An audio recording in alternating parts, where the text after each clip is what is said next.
Monday, July 8, an unforgettable worship service. What unforgettable experience happened in the Capernaum synagogue, and what spiritual truths can we take from this account? Mark 1, verses 21 through 28. They went to Capernaum, and when the Sabbath came, Jesus went into the synagogue and began to teach. The people were amazed at his teaching because he taught them as one who had authority, not as the teachers of the law. Just then a man in their synagogue who was possessed by an impure spirit cried out, "What do you want with us, Jesus of Nazareth? Have you come to destroy us? I know who you are, the Holy One of God." "Be quiet," said Jesus sternly. "Come out of him." The impure spirit shook the man violently and came out of him with a shriek. The people were all so amazed that they asked each other, "What is this? A new teaching, and with authority. He even gives orders to impure spirits, and they obey him." News about him spread quickly over the whole region of Galilee. Most Christians have some unforgettable moments in their Christian walk. The decision to follow Jesus, the day of their baptism, a powerful sermon during which they deeply felt the presence of God. Some of these moments might not only be unforgettable, but be life-changing as well. So it might have been for some people in Capernaum on the Sabbath described in Mark 1.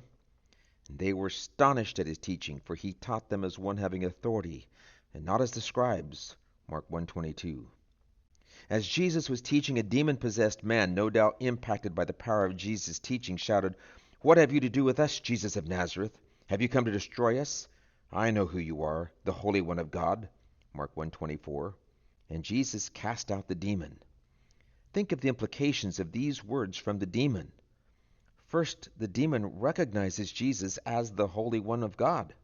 He acknowledges that Jesus is the holy emissary of God in contrast to the unclean, unholy hosts of Satan.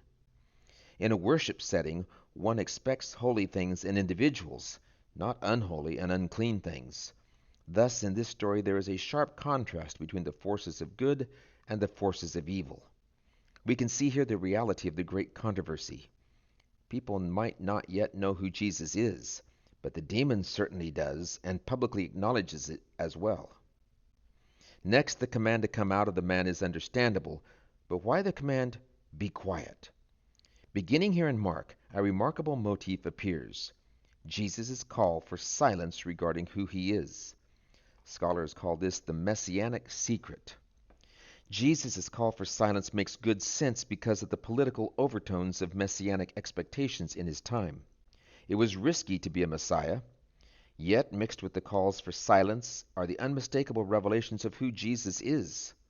What will become clear over time is that Jesus' identity cannot be hidden, and the truth of who he is becomes the center of the gospel message.